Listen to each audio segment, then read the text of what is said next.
வணக்கம் நண்பர்களே, Nexa car service centre. இதில் பார்த்தீங்கன்னா இன்ஜின் நாய்ஸு, இன்ஜின் வந்து மிஸ் ஆகி ஓடிட்டே இருந்தது.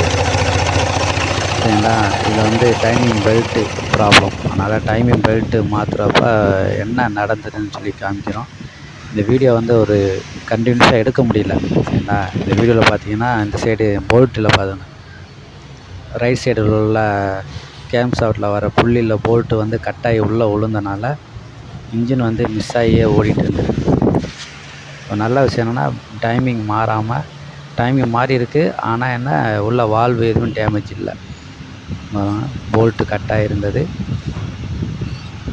இது கொஞ்சம் சிரமப்பட்டு தான் நாங்கள் மாட்டினோம்.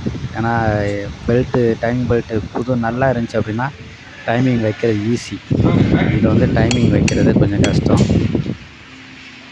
ஏன்னா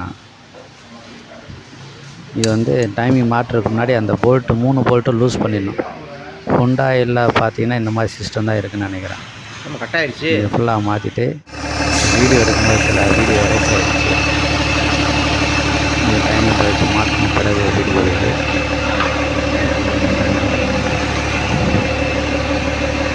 ஜாக்குவாரு, இது எக்ஸ்எஃப் மாடலு.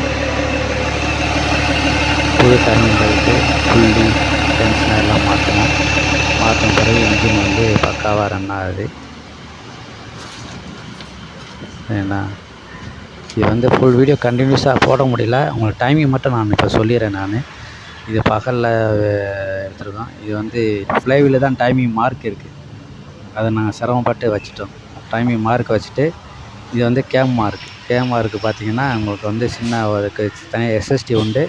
இல்லைன்னா நம்ம வால்வு இருக்குங்கள, 2 வீலர் வால்வு வச்சு பார்த்தீங்கன்னா கரெக்டாக இருக்கும். அந்த இதை உள்ளே சொருகிட்டு நீங்கள் ஃப்ரீயாக இருக்கணும் வரணும், அந்த மாதிரி இருக்கும். அந்த மாதிரி எடுத்துச்சுன்னா உங்களுக்கு ஈஸியாக இருக்கும். இந்த வேலை வந்து சக்ஸஸாக நாங்கள் முடிச்சிருக்கிறோம். நல்லா வேலை இருந்துச்சு. நன்றி, வணக்கம்.